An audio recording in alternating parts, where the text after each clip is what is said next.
This video, we have Kobo versus Big Tay for Madden Bowl. This is a win and get in game, $30,000 game of Madden. And this is the kind of culmination of the zero chill meta, zero chill offense, defense. Really fun matchup here. Kobo is going to be in the Patriots uniforms, and Big Tay is going to be in the Texans. Advantage for Kobo early is that Texans or that he's going to be on defense now. Both of these guys probably going to be rocking the Vikings defense playbook. Seems to be kind of the meta now. Real quick, just wanted to just jump right in here. Let me actually get this thing perfect. There we go. So just want to kind of quickly explain, kind of coming into this matchup, what we're going to see. It does look like Kobo is in. Let's actually pause this and come back here. Okay, so he is in. Did I see 3-4 odd in there? Oh, he's in a different book. I wonder what he's got to be in. Is this, I think, multiple defense? To be multiple defense? I'm not sure. But Kobo's got 3-4 odd and dollar in his book, so I'm not sure what he's doing defensively. But he is going to be running dollar. Kind of interesting that he's running dollar because most people would agree, I think, at this point in the year that 146 seems to be the clear-cut move. Also notice that Kobo's not running double safeties. Look at the position of the safeties. This was honestly, like, in my opinion, the one. It sounds like super basic, but it is, in my opinion, probably the best thing about the Zero Chill promo is that it was able to, like, basically what it allowed for is it allowed for you to be able to leave your safeties backed off. Yeah, it does look like Kobo is, I think, in the multiple defensive playbook, I want to say. So what made Zero Chill, I think, so good, and he's also interesting, it's almost like a man press type look. Like, it's almost like just a regular. So I would assume that Kobo's in dime 3-2 to run a little bit of match coverage, because 146 really doesn't have great match plays. But with this defense and with this meta and kind of where we're at in the year, because these guys have mid zone, you're able to leave them. You don't have to bring them all the way down to the box. And then the main blitz is going to be this crossfire. Now, one big advantage to Kobo is he is playing U-trips. And another thing that's interesting to note about U-trips is they don't have a lot of good play action plays. And really, truly, the best counter for this loop is going to be play action. It does look like early here, Big Tay did some type of probably half slide to the left. And notice here, Kobo is running kind of man press on this left side. And then, yeah, this looks basically like just cover 4 quarters to me. But anywho, so that is kind of the first play. And he does have double safety that he will be using. He's using a show blitz look. We really haven't seen this. And he's going to do this against Quick Hike. This is the thing about U-Trips this year. I believe that this is probably the best that U-Trips has probably ever been. Because really U-Trips you don't really struggle against man as much with U-Trips this year as you have in the past.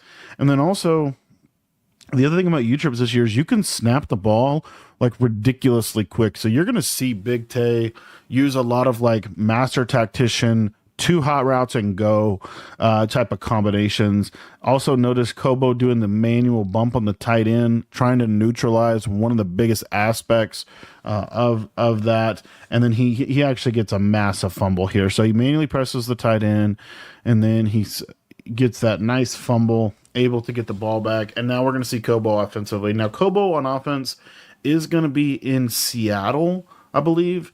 And this is really the first time I think second time we've seen Seattle like at a top level. And Big Tay is going to be, it looks like, in that 146. Let's just back to one quick second. No, it does look like Big Tay's in dollar too. So what do I know?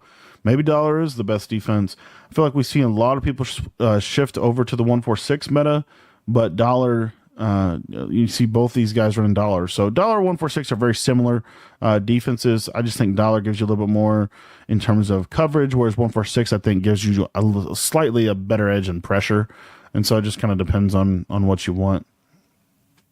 Kobo is going to audible around a lot. The way Kobo plays offense this year, really kind of interesting because he didn't really play like this last year. Last year it was pretty much trips tight end every single time, and he was going to try to essentially, a lot of quick dots, a lot of underneath stuff last year. This year it's like he's going to play faster, he's going to audible around a lot more. And I think what it's essentially in his mind, he's almost got, like, to me, a play call script of like, I'm going to do this, and see how you handle it. So he also does a lot of rocket catching. That did not work, at the end of the day. And that's why, like, I mean, it's $30,000 and we're throwing into double coverage. You know what I mean? Now, does Kobo probably have a rocket catch that he's trying to do? Yeah. But I just, too big of a game. Like, too big of a game. And you give it the ball right back. Like, just a huge mistake. Any way you slice it. Did he mess up his... Right, that's why I don't really like rocket catching per se, because when you get it, it's like unstoppable. But then, like, if you mess it up, it's a pick. You know what I mean? So I would assume he was trying to do a rocket catch on that fade route, but double covered. Maybe he just messed up. Maybe he thought it was a soft squat. Maybe it ended up matching. He didn't think it would. I don't know, but didn't look pretty. So a lot of show blitz cover 4 quarters, mainly bumped the tight end. He's not running. Okay, so it's confirmed that this is not match because he's not getting a reroute on that right side. So it looks like he's just cover 4. The quarter flat decision is kind of interesting. There's cover 2. This is what I've talked about a lot over the last couple of months. Got another fumble. Are you serious? He got another fumble? Wow. There you go. I don't know what to tell you, Big Tay. You got to learn how to slide. I mean, he was obviously hitting slide. He just didn't slide. Like, it's... In this year's game, honestly, if you want to give up something, and it's kind of been that way for a couple of years, if you want to give up something, give up the daggone quarterback scramble because you got a chance at a fumble. Flat route. See, there's trips. And I wish Kobo, like, personally, just as a big Kobo fan, like, I just wish he would run more trips. I think he's better. Just kind of like using the quick dots out of trips. And I feel like I've seen him running this all around, and like there's like points where it looks like just unguardable. Like it just looks like, oh my gosh, how would you ever get a stop against him? But then I've also seen him do this audible round stuff, and it's looked like he almost is, I don't know if it's trying to do this too much or if it's just like not mastered a formation. I don't know. It just seems like he can miss some things because he's using so many different things. But like, but then you see like a quick dot like that, and it's like, oh yeah, So I just think Kobo's generally best whenever he's just quick dotting. I think he's got a really good ability to be able to hit the, quick reads. And I actually think Kobo's also best when he's 5 outing too. But anyway, 3-4 odd. Little walkout from Big Tay. Kind of interesting. I want to see if that blitz comes in. I think he's doing that. Now, I will say that's one of the things about Seattle that I've heard that run is really good. One of the underrated things that a lot of these MCS guys do that I think people really don't give them a lot of credit for, myself included, is their red zone. Their red zone is normally pretty good. Like they actually have like a plan for what they want to do in the red zone. Most people don't. And they also have like, these runs are good, these runs are bad. And I've tested those runs against, the main defenses you're going to see, which is why. So you always want to look at like, what runs are they calling? Why are they calling those runs? Like those are little things. Here's the post flat combo on the outside. That's actually a cool, kind of cool setup. So this is actually a really cool concept. So one of the things you anticipate in the red zone is a cloud flat from this guy, because that's going to do a good job against like a corner route or and if you put a post on this outside receiver, you stem him all the way down. So it's going to run like a slant route for some reason, especially if you have a wheel route on this outside, especially if it's a flatter wheel. This wheel route will watch this cloud flat defender for some reason. And I don't know, but if you just take a look right here, so you see how look at this cloud flat, look how far inside this goes. Like, look at this. Talk about terrible defense. He's going to his help. He has 2 defenders in here. Like, it's just a byproduct of how bad zones are in this game. but it's actually a really nice play by Kobo. Like, knowing that Madden, obviously, one of the things that I do feel like one of the things we're seeing later in the year is we are seeing kind of the return of a knowledge gap. And that's something that I'm a big fan of. Like, I would rather it be, I don't know, I just like a knowledge gap better because I feel like it's more on you for preparation. And Kobo is going to be labbed up. I just feel like how I define knowledge and skill gap is, I think knowledge gap is more preparation, pre-snap, putting good route combinations together for specific purposes, right? When I think of skill gap, I literally think of like stick skill, like my ability to user one route and jump the other, or my, you know what I mean? When I think of, I actually think like skill gap can be defined essentially in post snap reads and user. Like, I think it almost can come down to like those two main elements, or like run stick, right? Like spinning, like stuff like that. I define that as like stick skill, like not hitting circle, but like the ability to like, you used to be able to, what was it called? Stop and go, right? Stuff like that. So used to be able to do that a little bit more. So it looks like Kobo's core strategy is manually bumping the tight end out of a cover 4 shell and basically forcing throws over the middle. Again, at this point in this time, a lot of people have mid-zone KO. So that is something to kind of note. It's interesting to see how Kobo defends on the left side. I would actually go with, I don't think like just man pressing with a safety over the top, shade inside is terrible, which I think he did right there. There you see there's that man press. Like, I don't think that's a bad adjustment whatsoever. One of the things that Kobo might actually be doing that we don't even realize is, see, I think he's manning it up. But one of the things that would be, what do we get backside here? Do we get space at cover 4? This is what I think is interesting about U-trips. Is you see here, so you don't get the match. So then you have this guy kind of in no man's land. Look how open this drag is. That's probably the weakness of doing what I said, where it's just a basic man up. But yeah, really nice read from Big Tay. And Big Tay's got spin cycle on everybody, by the way. So he's just spinning, and he's able to get at this point in the year. This is literally like days before the zero chill thaw. And that completely changed the game. Like zero chill basically allows you to put at least one, maybe two abilities on people for free. And so what you are seeing is every quarterback has, the quarterbacks have set feet lead, gunslinger, master tactician, lofting, deadeye, dashing, whatever abilities you really want. Every receiver has, in this case, spin cycle and probably some kind of route running ability, which makes it hard to play man coverage.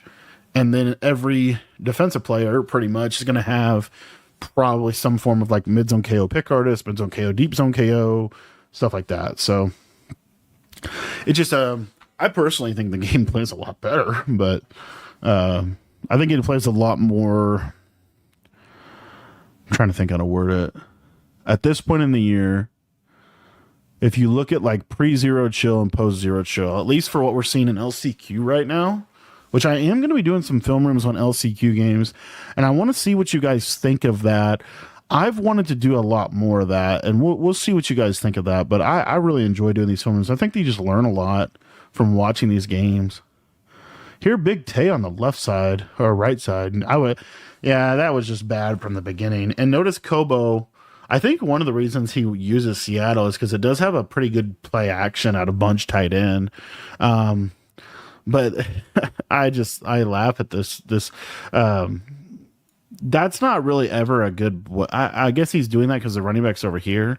But normally that blitz comes from this side, and it's normally really good.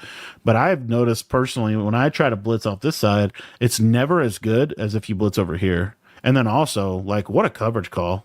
Like, do we have a deep zone? I guess he was just selling out. I don't know why. I do want to talk about coverage a little bit here. So one of the things that's really interesting about coverage in this game is I really feel like it comes down to, this is why I actually like zero chill so much. So when I say I think zero chill can be summed up, its value proposition of why zero chill is good for the game can be summed up in what we saw from Kobo on this first drive. defensively, where he's able to leave the safeties backed off. He doesn't have to bring them into the box. The value that adds to coverage is significant, because what's really frustrating in this game is if you bring those safeties down in the box, you basically have to run they basically have to be on inside quarters. Like, I have not really had a lot of success, and I know a lot of people that I watch, they basically leave them on inside quarters, and so it really limits what you can do from a coverage perspective. And when you're able to leave the safeties back, you could run a lot of different coverages. You could run, it's basically a too high safety look where we could get to 10 different coverages, whereas if they're in the box, you probably maybe have 3. You know what I mean? And so a lot of what this game comes down to is cover 4, cover 4, cover 4, cover 4, cover 4, and then randomly cover 2. Or randomly, a big down, we'll go to cover 0, right? Did want to cover this here. This is Pat's slot out, I want to say. Yeah. Just a little tight end slant flat combo. It's actually a cool little play. But this little fade route, it's not a streak, it's a fade. So this half, or it could even be a quarter, is just going to dive down here. He's never going to play this fade. So that is one of the beauties of U-trips. And you're able just to you're just able to take the top off the defense. A really nice read from Big Tay there. Really nice route. Kobo coming out under center. A little bunch of nasty wide zone. Never really see that. Tell you, man, Kobo's going to have every play in the book. You're going to get every play in Kobo's book. I promise you that. Trio halfback weak. Let's see. And Big Tay's double safety. That's a hard flat. See, that's what's terrible about this game. Even with all those abilities, that's a freaking hard flat. He can't cover it. He can't cover a hard flat can't cover a flat route. A hard flat cannot cover. So, yeah, I don't know why Big Tay's doing this. He's got to know something I don't. Whenever you watch a top-level player, I'm telling you from experience, like, these dudes play the game so much. They've tested so much. You got to kind of, like, just go in with the belief that they know something you don't, because they almost always do. Like, why I normally run it left to right. Why would he run it right to left? Does it have to do with the running back? What does it have to do with, right? Their Kobo mix, or Big Tay mixed in DB Fire. I actually like that from him. Just kind of situationally mixing in a little slot corner pressure. Notice the double safeties, and notice real quick, look at the shell he has to basically run. Like, he can't. The way this game plays, if you run anything other than cover 4 when you bring those safeties down, in my opinion, you really run the risk of getting burned over the top. They can't fix zones. Like, they can't, because the way that the safeties back up fundamentally, like if I'm Kobo, I'm running, at least 2 streaks on every play when I see double safety, because if they bust a coverage, it's a touchdown. There's nothing you can do. And I get why you wouldn't do that, but that was a bad animation. I don't know if that was a bad user or they just got unfortunate. Here we go, 4th and 9. Yeah, it's just, see, this is what I'm talking about. Like, so you see here, that was actually a good blitz. This is what I was talking about, why it's better on the left side. Running back's actually on that side, I believe. Running back's not picking it up. I guess he does for a second, and then you get the shed. We ran a 50-yard corner. But he never even got a chance to turn. I mean, Kobo's, he's going to be open. Both these deep routes. To me, it just didn't feel like a good down and distance for that play. Maybe, I mean, I know he's anticipating Big Tay going to the cover 2 at the sticks. I just didn't love that play call. I feel like there's been 2 or 3... Really, the first interception that Kobo threw and that one, I feel like that's just not very great on Kobo's part. Like, I understand what he was trying to do, but I just feel like there's got to be a better 4th and 9. Get me the first down. I feel like what he called was more of like a 2nd and 5 combo. Just feel like it took forever to get open. Like I just didn't love that play, but maybe he obviously called it for a reason. So yeah, good read. A lot of this game, in my opinion, is trying to catch your opponent in cover two. Look to the left side. You see he catches him in a cover two, and Kobo just can't get there. Touchdown, Big Tay, 21-14. About 2 minutes left in the second. I need to plug my cellular device in because it is about to die.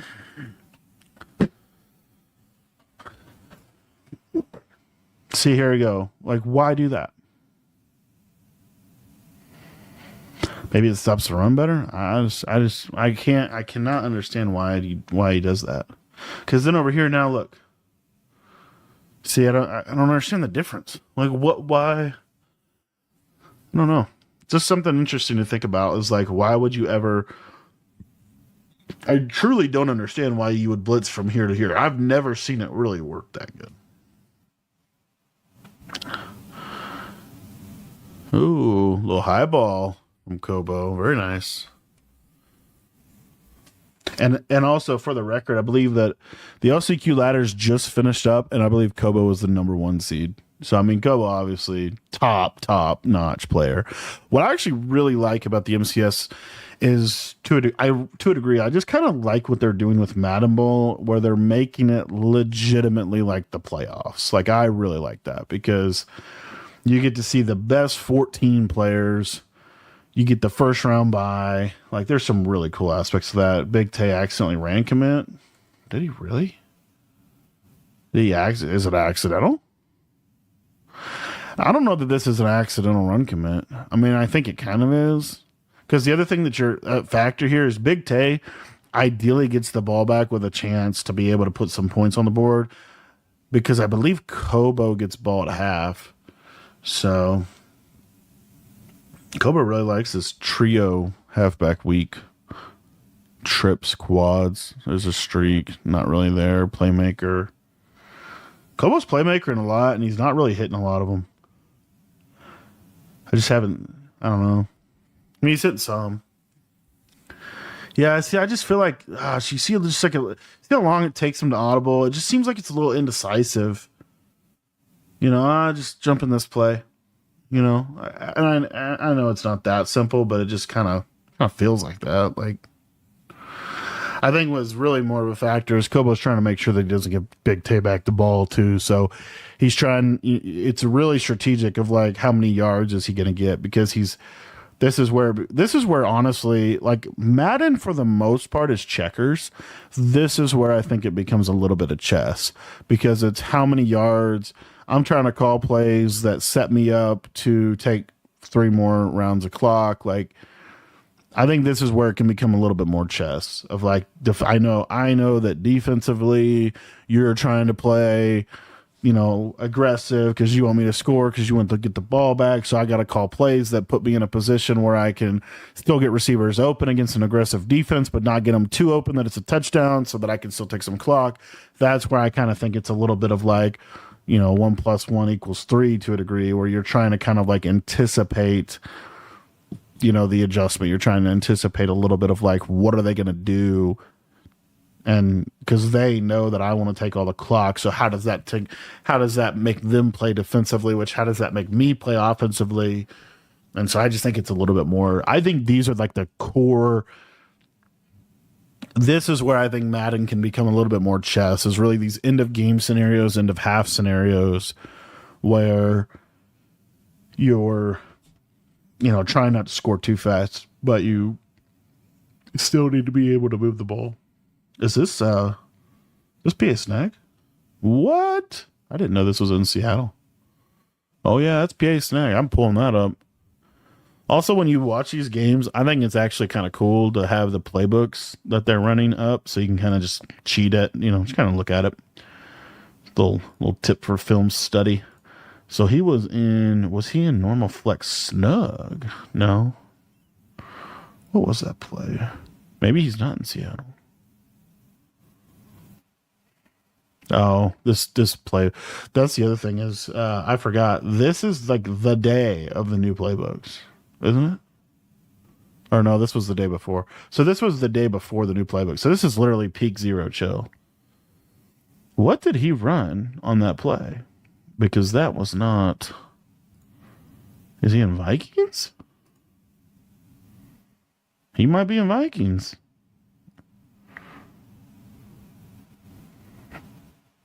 I'm almost positive he's in Seattle. Little nice corner out.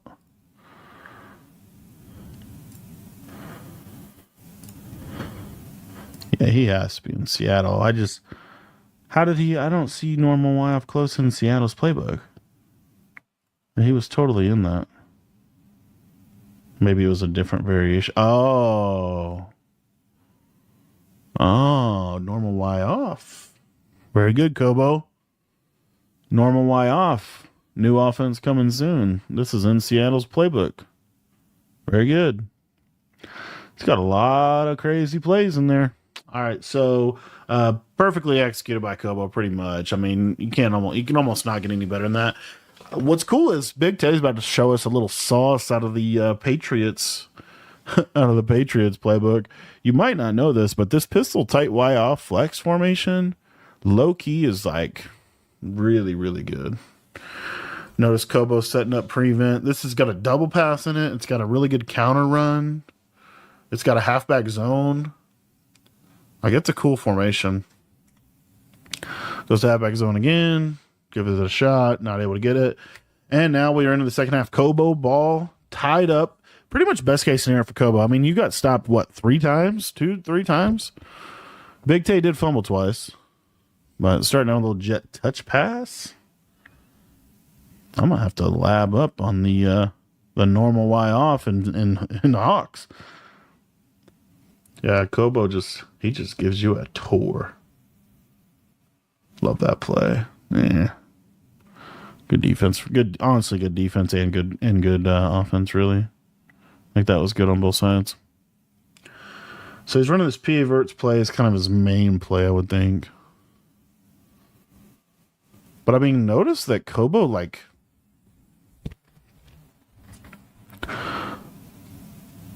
circle. Got him. Nice throw.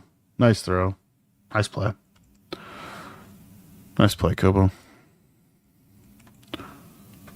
All right, so Kobo did what he needed to do. Now he needs to get a stop.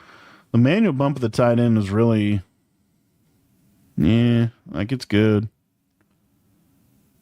I just don't know if you can, like, I'm just trying to think about the U-trips. Here's a cover 2 mix-in. So this is what I'm saying. Like, situationally, he's going to do a little cover 2 on this side, a little cover 3 over here. Man's up the tight end. He's going to switch stick over here. Why is he not switching off of the tight end? I want to know that too. Maybe he's just not seeing anything he needs to switch onto. I would think, like, if I was doing this, I would manually bump the tight end and then immediately get onto somebody else, because if you man up the tight end and you manually bump him, he's dead. Like, in my opinion, he runs so slow, you can immediately click off of when you do this. So I'm just kind of but this tactic is something that's really good against these. This would be good against normal Y off close too. Like, just this manual. See, there it is. See how he manually switched off there? He wasn't able to take that away. And Big Tay, he ends up. So this is what I was talking about. This actually sets up real nice. So let's actually explain this. So, okay, so situationally, 4th and 14. I honestly don't even love the defense here. Like, look at the defense. Why? Maybe he just didn't get it off. But this is a third. These are thirds. So what's open here? Like, that's wide open. His goal is to manually take this guy out. Honestly, I bet you like a streak from there might even be open. But I know, like, if you run that. Now, this is a little bit of a niche call to put this guy on a streak, but you see it a lot from U-trips. Kind of a standard thing. So what are the plays that you're going to see from Big Tay here? If you just think about it fundamentally. You could get a corner route. You could get a speed out. You could get a corner out here. Those are like the reasons for the cloud flats. The other big thing in U trips typically is this little post. Like that's a money route in this formation, and that's going to get you the first down. So what I don't understand here is look at the defense. Like this is it. He doesn't change anything. He probably protected sticks here, but he's getting a reroute. You have to have this outside third for a fade. If you don't have the outside third, it could be a dot. So Big Tay runs, what you would basically expect. I think this is just something like this. So you see there's the post, and it's, like, look at that. So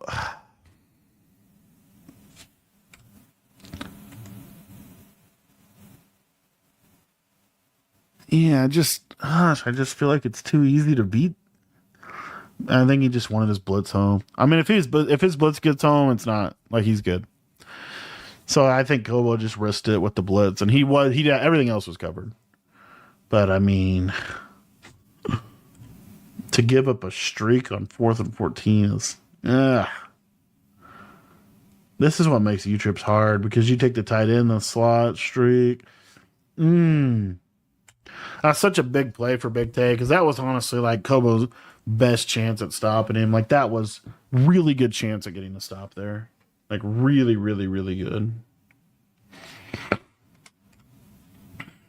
Kobo loves to go to this bunch nasty. It's wide zone again. All right, so we're taking some notes there. Bunch X nasty, wide zone, under center run, good audible. Noted. And he's doing this against dollar, pretty much. Yeah. Dollar. A little whip route. I love this. See, this is like just good Madden. You got this little cross. Watch this route. It's like a little fade. Watch it pull. Look at that flat. Watch this pull that. Look at that. Yellows get pulled inside by this post. This is basically flat zig as far as like this area of the field is being able to attack with this whip route. But the cool part about this is you still get a fade. You still get something that can attack over in this area. So it's just a really versatile play. And I actually love the way that opened that space up for Kobo right there. All right, 1st and 10, 2 minutes and 40 seconds left. Kobo probably needs to score before I think he's fine. I think you just play, it's just regular offense at this point. At this point in the game, you could dive on conservative like that, get a couple extra yards. You would really never fumble. So that has since been patched. This is kind of an interesting formation from Kobo. You just don't see this stuff. But he's got his quick reads. And see, I'm telling you, man, I think Kobo's really good when the majority of his offense is around these quick dots. And that's just a real nice play from him. Oh, the streak got him again. Good read. And Big Tay is getting a little aggressive with his switchies. And Kobo is taking advantage of it. Good combo, good read. All right, so no manual bump. Oh, Neighbors got out of there. That's that short post. That's why I like personally U-trips is you have a really nice short post on both sides and just the layout of the formation. I like the tight end whip route a lot. I'm surprised. I think the tight end whip route is really, really, really good. Out of there with RG3. Oh, he has Truz. That's why. Big Tay has activated Truz, so he will not fumble with his quarterback, which is huge. Super good ability right there.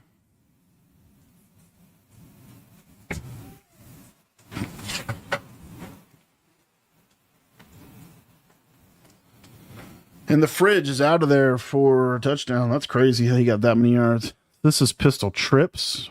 Inside zone. Halfback slam. Let's pull up the Patriots playbook because that looked easy. That was a little too easy in my opinion. Pistol U off trips. Halfback slam. There it is. That's actually a cool formation. Pistol UF Trips has double post with a short post, a play action boot crosser, strong power.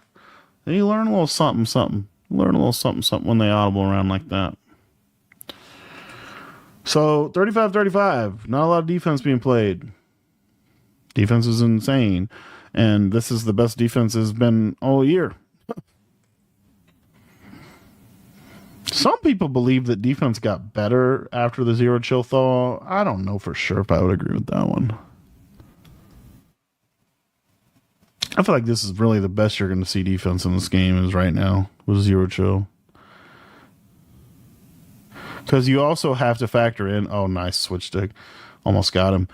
You also have to factor in that everybody on the field is 99 speed. Like the majority of the players are 99 speed, which you're not going to get any, they're never going to give us more than 99 speed, Madden.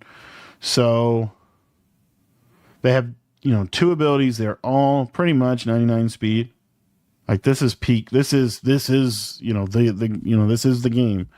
And you see how powerful offense still is. So you go backwards where defenders are slower, blitzes are slower. I think it just favors the offense even more. Goes to trio again. He loves to go to this trio. He's been in this trio a lot. There it is. Underneath combos. Love it. Love it. That's one of my favorite plays. This is such a good trips combo. So you have a flat, you have an in, you have a drag or a slant, and then you have this in route. So you're able to attack underneath here, here, here, here. Like this whole underneath gets attacked. I love this trips combo because it's just quick. You beat pressure easily. Kobo can block a running back. You see here, just no flat, no flat. Just makes it an easy read. So, love that combo from Bo. Fourth, put your fours up. 5-minute quarters. I thought they were gonna play 4. Another little factor. Whips. Doink. Kobo got screwed. Double corner. Curl. Stem it all the way up. Yeah. Are we stemming the curl all the way up? No, we're not. We're just going to sit in the middle of the field. Oh, no. Yeah. So you've seen, double corner might get called once a game these days. Last year it was called so many times. And I think that's just because of switch stick, the impact switch stick has. Going back to that play, PA verse with the whip. Whip routes open, throw it. It's free. It's a layup throw.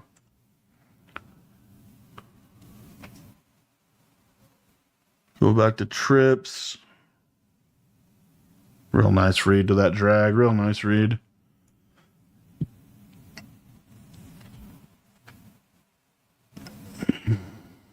Oh, the hitch was wide open. Missed a read there.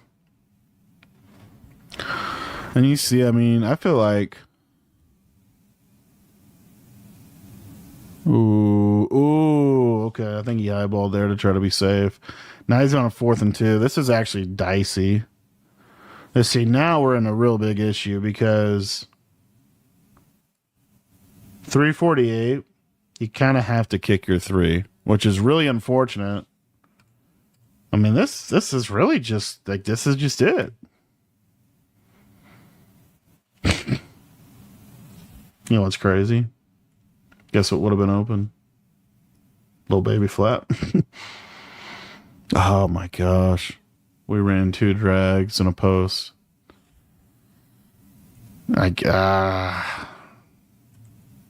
it's open. Dang it, man. That sucks for Kobo. High ball inaccurate before the patch, by the way.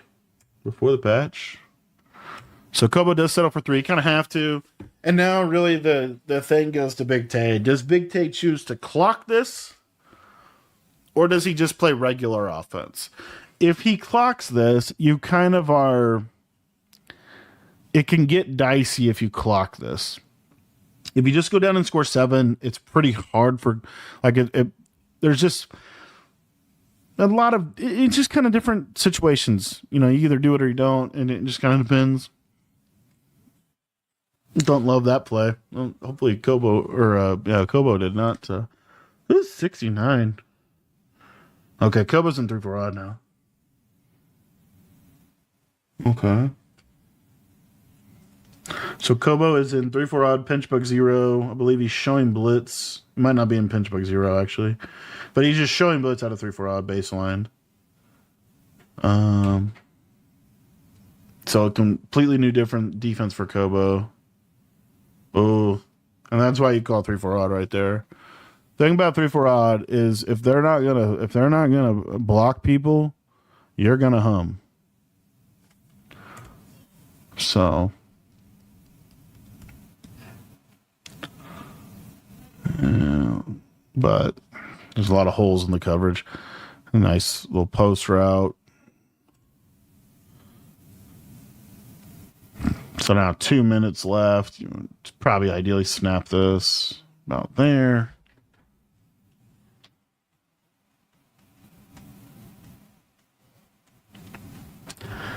Yeah, Kobo's kind of in a bad spot now. Like 2 minutes. Basically, Kobo's trying to get Tay to score. Tay's going to take this now. At this point, kind of just based on how this drive has went, Tay's trying to take as much clock as he can.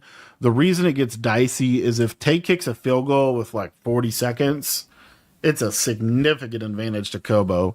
So you can't just like run the ball 3 times, kick a field goal. You need to take Kobo's timeouts. You need to kick a field goal with like 5 seconds left. So these are like really critical play calls. The other thing that's a big factor in these end of game scenarios and these end of clock situations is if you notice, like the field shrinks. So you can't just like throw a corner out. Like, you know what I mean? Like the field significantly shrinks. And so it makes defense a little easier. The closer you get to the end zone, really, the more the better chance the defense has at stopping you. So super heavy blitz, super aggressive. And that worked out perfect for Big Tay. That's pretty. Yeah, I mean he made the read. Honestly, 2nd and 5, he hit the drag. I think Kobo had that dude in the yellow, and he just didn't come down enough. But there it is, 35-38, 1st and goal. So Big Tay now is what I was saying. Like it's kind of critical, but you're going to see Big Tay take timeouts. Like he's going to take their timeouts. No single back wing tight Z. Motion. Keekly. There's a tackle. Good defense. So now 3rd and goal. So basically, if you're Big Tay, this is where I think it's a dicey play call because if I'm Big Tay here, I run this all the way down, take a timeout, and kind of see where I'm at. I think you realistically are going to, and he might end up doing this, you're going to have about 15 seconds. It's really just 2 plays. You have a timeout, so you can run the ball. Kobo doesn't have any timeouts. Giving Kobo the ball back with like 13 seconds is a lot different than giving him the ball back with like 30 seconds. And so you see here, run the clock all the way down, take timeout, 17 seconds, really about 2 plays. And if you're Big Tay, the interesting thing is if you don't get this one, do you kick or do you go for it? Kobo's basically trying to stand up, get a goal line stop here. He's really trying to force 3. So this is going to be Kobo's best defense right here. And we get crossman onto that slant. Hard flat looks like this is good, but not good enough, as you see there. One of the most basic route combos we see. I mean, this is a zig. Gosh. And it's just a touchdown. It sucks. This is a combo I talk about. I teach in my ebooks. It's out route, whip route, little crosser. You could either put this on a slant or you could hitch him and ideally you have a little ghost. This has like been one of the best red zone combos for years. It's hard to defend this zig, but you have to. I mean, this is a vert hook. Should be like he's in 3-4 odds. That's the problem. He's in 3-4 odds. So yeah, you can't. It's hard to defend this whip. Maybe that's why Ted called it. Regardless, he scores. And there's just no yellow zone on the right side. There's not a single yellow zone on the right side of the field. I don't know how. I don't know how that was supposed to get him. That just didn't work, man. Just didn't work.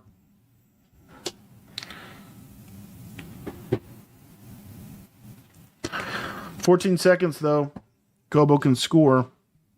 But basically, game planning wise, what do you do here? Generally, what I do is try to get to about like the 50, if you want a Hail Mary, 50 to 40. Gives you a little bit, actual chance to dial something up. He's going to this play. This was the play that actually got him stopped on the 4th down here. He's going to go to normal. No, he's going to go to this. Okay. That's actually cool. You have a little short post over there, a little whip route. Going to get that blitz from Big Tay. Throws a little out route. Does get out of bounds. 4 yards for 3 seconds. I think he was hoping to maybe rack that. I don't know. I think he has a specific spot he wants to get to. Oh, he has it. Oh, my gosh. He just didn't get out of bounds. That sucks. GG's, boys. And that is how Big Tay was able to defeat Kobo in the winning it in for Madden Bowl. This game won Big Tay $30,000, and Kobo is going to LCQ to fight. Kobo is the number 1 seed going into LCQ of limbs. Just didn't really this is just RG3 throw to me. RG3 doesn't zip these. Even though he has set feet lead, he just doesn't get enough bend on it. If he gets out of bounds there, you got one shot for your bread. Like, kind of unfortunate way to end it, but that is how it ends. Thanks for watching the video. And if you guys want to get any of my ebooks, teach you how to play the game, that's going to be linked in the description. Also, we'll put Kobo's Twitch in the description. He did stream this on his Twitch, which shout out to him for doing that.